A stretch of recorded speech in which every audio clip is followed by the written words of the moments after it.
Continuing coverage of the attacks in Las Vegas last night and early this morning. Death toll 58, 500 plus injured.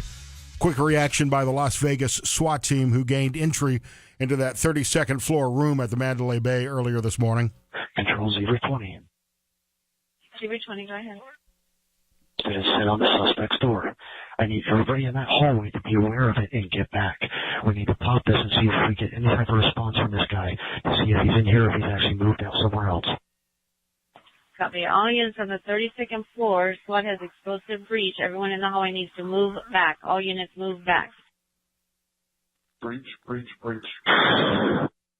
Wow. Dramatic audio from the police scanner this morning. Then you can hear SWAT teams use that explosive concussion grenade to gain entry to the Mandalay Bay room. Control 020. 020. We need to wait. We are clearing this room. We have one suspect dead. CP, Maritime 1, we can head to the Trop if you need us. Control 374, Convention Center 25, strike team already en route to the Tropicana. We need the air clear for Zebra 20. They have one suspect down inside the room. Zebra 20 has one suspect down inside the room. What you hear from that audio right away is the fact that they have another tactical SWAT unit headed towards a different resort to the Tropicana. At the time of the incident last night, there were multiple reports of gunmen in other hotel resorts across Las Vegas. It turned out to be just the one guy on the 32nd floor with a triangulation of fire down on the concert goers below. Dr. Alex Del Carmen is the head of the School of Criminology at Tarleton State University in Fort Worth. Dr. Del Carmen, good to have you back on the show. Wish you were on under better circumstances. But what can you tell from that audio, the Las Vegas SWAT team gaining entry at the Mandalay Bay?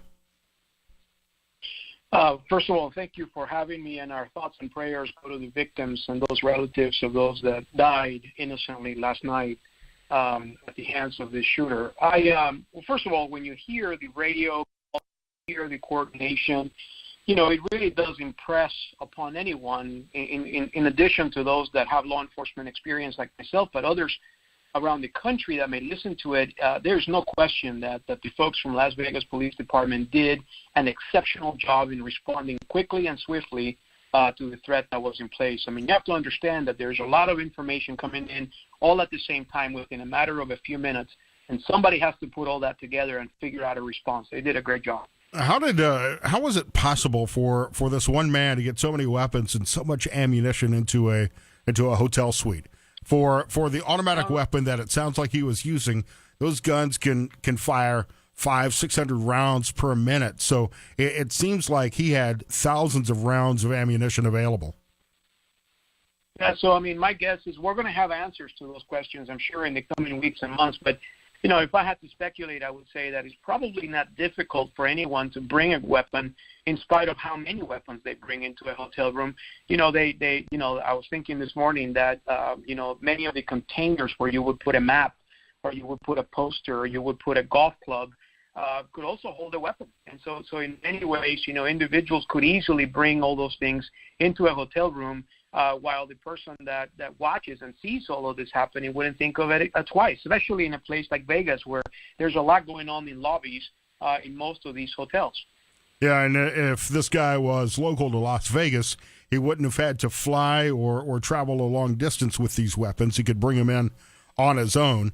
And if no bellman was handling his luggage, wouldn't have felt the weight of all the ammunition involved. And this is a guy that obviously put a lot of planning into this attack. He would have had to make his reservations well in advance to be able to request that room on the 32nd floor overlooking the fairgrounds on the Strip, to have that line of fire into the crowd. He would have had to think this through, to plan to shoot at night from kind of a triangulation of fire in two different windows, to have two different angles on the crowd below him, setting it up at night after the sun had gone down, where it would have been nearly impossible to see into a hotel room and get a bead for police to return fire, at least from the ground.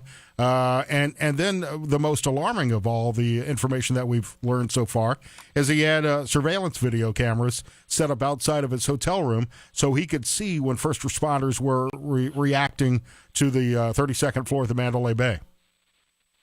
Yeah, I mean, there is absolutely no question in anyone's mind, in spite of the fact that we may have very isolated information at this time, very contained information, there is no question in any of our minds that this was a premeditated, carefully studied, disciplined type of event that this individual planned for probably weeks, if not months. I mean, there's no way. In fact, when I first heard of it and I first reacted to it, my first guess was this person must have had military training of some sort or paramilitary training, and perhaps we may discover that at some point, that this individual knew exactly what he was doing, and he knew exactly what kind of vantage point, from which floor, what was the best view, probably made multiple trips from his car to the hotel room, bringing in one weapon at a time. This was all orchestrated and planned out very carefully. Well, in Las Vegas has so much surveillance video, we'll probably be able to trace this guy's every step from arriving on the resort grounds, and even further back, because there are so many surveillance cameras throughout the city of Las Vegas, in addition to the casino resorts. So we may know every step this guy took for a week or longer in advance of the attack. Is it necessary that this guy had some sort of military or paramilitary training, though, as far as his weapons are concerned? All he really need to do is point and shoot. If he's firing an automatic weapon, he's going to wind up hitting somebody, even without being able to hit a target from that far away. Yeah, I mean, and you're right. I mean, it doesn't take to have military training, but at the same time, the reason why I said that is because of the care that he took in order to be able to plan it. More so than the weaponry choice and the fact that he was comfortable, one would presume, using those weapons, more so than accuracy, what impresses me, in parentheses, about what he did is the fact that he simply planned it out so well and so orchestrated that this is almost out of a Hollywood movie, in the sense that he planned it out that way. One would have speculated that this person was either very comfortable with a weapon, perhaps childhood, or this individual has some sort of a training, or perhaps both. I mean, today you don't have to be in the military to receive that type of training anyway. So it's very likely that he was exposed to it one way or another. How would he have gotten his hands on the automatic weapon? Is that legal in Nevada, or would if he had to modify an over-the-counter AR-15 semi-automatic? So Nevada, like other states, a few states in the U.S., from what I understand, you have access to that type of weaponry. But at the same time, keep in mind, and as I often said throughout the day in various other interviews, when they have actually angled it from the standpoint of gun control, and my answer to that is, look, at the end of the day, even if we controlled every gun in the United States, people would find a way to access these guns, and individuals that are deranged mentally, that would harm other people and plan it to this extent, would even use a kitchen knife to be able to harm others. And so while I understand the concern that some people have about the access to guns, at the end of the day, what matters and what the perspective that we have to keep in mind is how can we possibly prevent this from happening again. We're talking with Dr. Alex Del Carmen from Tarleton State University in Fort Worth. Nevada is a very friendly, Second Amendment friendly state, but even if there had been concert goers carrying a weapon, open carry, concealed carry a weapon, there would have been nothing they could really do. This guy was shooting from 400 plus meters away. You're not going to be able to return fire with a handgun at a suspect that you can't even see from the ground. What are we going to need to do to be able to protect large crowds like this? Are we going to need to begin to hire Overwatch snipers to protect people who go to large concerts?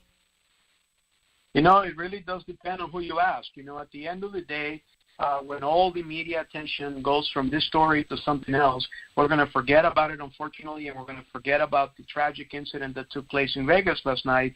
And everyone out there planning these events in the future are going to start talking about pennies and dimes that they're going to save by not hiring security.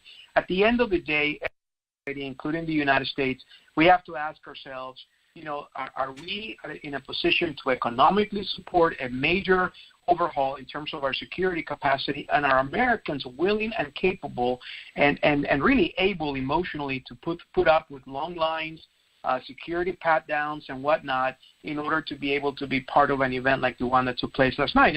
And the answer to that is no. I mean, most business owners will not spend the money on security, and most Americans, we just don't have the patience to be able to do that. So look at Israel. Look at Israel and the amount of times that these incidents happen in Israel, and they have minimized it to the extent that they can because of their amazing security that they have in place in most of the events that they hold.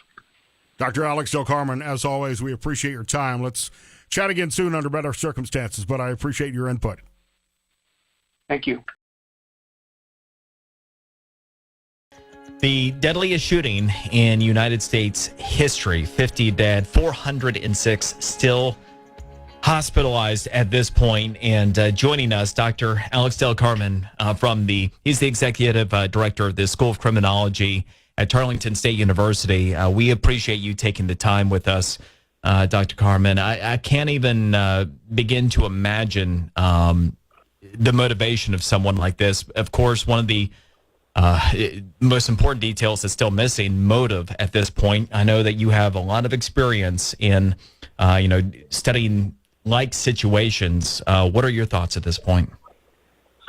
Well, thanks for having me this morning. And obviously, our thoughts and prayers are with the victims and those loved ones that have died in this awful tragedy last night in Las Vegas. I mean, I think we always try to find answers as to why people do what they do, especially something that is unexplainable in many ways. But at the end of the day, maybe this individual was someone who simply was facing a terminal illness, obviously somebody that is experiencing mental illness, and perhaps began to plan this attack as a way to go down in history as, causing a great deal of damage and loss of life to innocent people. Part of what is, and I think any reasonably minded person would say, hey, something mentally is definitely off with this individual. And obviously there's a difference between us going, wow, this person's demented versus somebody who has a clinical condition. The brother, though, who has been outspoken this morning, said that there was no indication, didn't speak to there being any issues that he knew of medically, mentally with Stephen Paddock, and nobody seemingly had any indication that this was going on. How unusual is that even those that would be close family members, for example, wouldn't have some kind of indication that something wasn't right? It depends on the kind of relationship that he had with his brother. Sometimes we go to neighbors, we go to the closest people that are to these individuals, and we ask them questions, and they had no idea what was going on behind closed doors. Sometimes, I'm not saying that it is mental illness. I really don't know. But at the end of the day, if we're speculating that may be an issue, it's easy to really understand that it may be a private issue to him. Maybe he was never diagnosed with mental illness, yet he had it. Or it could also be drugs. It could also be, it could be an array of possibilities. But I tell you, I don't really put a lot of stock in family members knowing or not knowing whatever those conditions may be going on with the individual, because sometimes people just don't share that kind of information with brothers, sisters, or even parents. That's a good insight, a really good piece of information. I appreciate you again taking the time to share your expertise and knowledge with us on this tragic morning. We do appreciate it, Dr. Alex Del Carmen, Executive Director. You bet. School of Criminology at Tarleton State University. Alex Del Carmen joins us right now, the Executive Director of the School of Criminology and Criminal Justice at Tarleton State. We thought we'd lean on Dr. Del Carmen to kind of give us some insight in the policing of this. Let's start with this. Can events like this be avoided with good policing, Alex? Good morning, and thanks for having me again. Actually, no.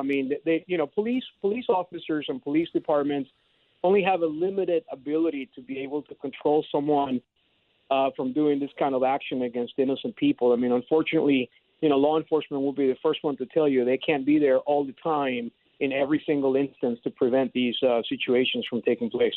We were talking with a security expert earlier who said you could get to a point where you have full Secret Service setups where you've got snipers on every rooftop and things of that nature for these venues, but it's just not feasible, is it? It's not only not feasible. It costs a lot of money, and most of the individuals that are going to go out there and have these concerts are not willing to pay the amount of money that is going to require for security to be everywhere all the time. And look, at the end of the day, even if you have the best security in the world, that is Secret Service for the President of the United States, unfortunately, in our history, we've seen where that's failed as well. So bottom line is, if somebody actually has the ammunition, has the willpower to do this, unfortunately, they're going to get through it and they're going to get it done. When you think about the situation that occurred in Las Vegas, if you can't have snipers on every roof, are we going to get to a point? And Hal brought this up earlier, where we've got security walkthroughs and pass-throughs and vetting done of luggage that takes place in every hotel? Then, I mean, that's obviously going to be an option, and you go to places like Israel, and they do have the best security in the world, but people are inconvenienced all the time, right? So at the end of the day, every society at some point has to ask itself, are we willing to be safer while giving away our liberties and our freedoms? Look, you go to the airport. I fly out all the time, and you go through a TSA line, and people are very upset that they have to make a line longer than 10, 15 minutes wait because of the fact that they're going to get through the security and be put through that chaos, as they call it. So bottom line is that we Americans have to make that decision at some point. Nevada gun laws basically say if you want a gun, go get a gun. There's no ban on assault weapons. There's no magazine capacity limit. There's no purchase permits. There's no gun registration or gun owner licensing. So Nevada, they're pretty liberal on who can have a gun. Yeah, I mean, the jury's still out when it comes to that. And every time we have an incident like this, people start questioning whether or not our constitutional right to bear weapons, to bear arms, should actually be restricted. But I personally, as a trained criminologist, don't believe so. I mean, at the end of the day, when you look at it, the other argument would be that if people are armed and people are trained, something like this could be stopped. And so, bottom line is that people are going to have access to guns, whether they actually buy them legally or they buy them in the black market, one way or another, right? So if somebody wants to harm us, they can do so with a kitchen knife and they can do so with an AR-15. So, it's obviously having a bad person with bad motives in the right place. I will tell you, sir, well said. Yes, no question. If they want to, they can. Alex Del Carmen, Tarleton State, always appreciate the time. We still are talking about what happened in Las Vegas, and Dr. Alex Del Carmen joins us right now, law enforcement training tactician. And, Doctor, what did you see in this that you thought about and said this should have been done or this will be done, or what can we learn from that? Good morning, and thanks for having me this morning. Well, when you look at the video and you look at the way that police responded to the scene, I think it's actually commendable. I mean, if you look at the SWAT team, the way how swiftly they moved and the direction in which they moved, one of the things that struck me the most is the type of information that's coming in all at the same time for both dispatchers as well as the police department. They're challenged to put all that together in a matter of seconds and be able to make decisions that are going to impact the lives of other people. And I think they did a really, really good job. We're not going to know exactly what lessons we've learned on this in terms of, things that we want to replicate and things that we want to learn from until probably a couple of months from now when the crime scene has been fully processed and the investigation is well underway. Doctor, as a training technician, what this shooter did and his planning and preparation tell you? He picked, a certain height. He picked certain rooms that had the best vantage point of that concert. He had certain weapons. Apparently, they were modified to do maximum damage. Are you able to glean anything from all of that information, all the information we have so far about the shooter? Right. The part that shocked me actually is the fact that he does not seem to have had any type of military experience. And that one of the things that you automatically assume when something like this happens, given all of the things that you highlighted, you got to remember this thing was probably planned for weeks, if not months. The discipline that it took for him to understand the vantage point, the angle of the rifles, the floor, the type of concert that was going to take place. I'm sure that he even timed the time that he started shooting into the crowd, and so all of that leads me to really conclude that this guy really knew what he was doing, that he was disciplined enough to do it, and that he also wanted to cause massive harm onto innocent people. You always have to be concerned with copycats, and this may be the new blueprint for mass shootings. How do you stop potential threats from that high elevation? He was on the 32nd floor. Right, it's going to be incredibly hard, right? So Secret Service and various other entities in the United States that are mostly trained to do that are not typically the folks that are consulted upon when a concert like this takes place. And so, for the most part, when concerts or Oktoberfest or various other activities throughout the nation take place surrounded by these tall buildings, it's going to lead law enforcement to begin to be concerned about these events, although obviously we don't have the capacity, the manpower, and we also don't have the budgets to be able to go through that kind of security detail every time a concert or an event takes place. So it's very concerning because not only copycats, terrorists can learn from this experience and do it again. Yeah, particularly terrorists, and I still think somebody else was involved. I just can't imagine this guy flipped out like that and had this thing that well planned when there had never been any hint that he had any mental health issues or anything like that. And, I mean, the guy had money, and I just think there's more to it than what meets the eye right now. But I guess we'll see after they look into it, prints and things like that. But Dr. Del Carmen, we appreciate your joining us on AM Tampa Bay this morning. Do you have a website? We do. So it's www.tarleton, Tarleton.edu is our university website, and they can look me up under Criminology. Doctor, real quick, one more question. What is it that you think law enforcement's doing right now? Obviously, they've swept the room. I'm assuming they're looking for fingerprints and any kind of forensic evidence. What about the online footprints that this shooter might have left behind? Are they tracking the guns? Where do you think the investigation is here? What are we, some 36 hours or so after the shooting? Yeah, it's a very long process, right? So you have the challenge of the outside investigation taking place in, where the crime scene actually took place. And unfortunately, it's outdoors. And for us, that challenges us to be able to process the crime scene and keep it intact because of the elements, that obviously get on the way. And then you've got the internal aspect of it, not only in the hotel room, but also the suspect's, home, and being able to process the forensic aspect of it, not only fingerprints and all that, but also trace the computer linkages where he's visited on Google, who he's talked to, and then, of course, the cell phone, which is going to give us a wealth of information. So all of that is being done all at the same time. It will probably be months before we really understand who this guy is. Wow. Well, thank you, Dr. Del Carmen, and we'll talk to you later. Thank you.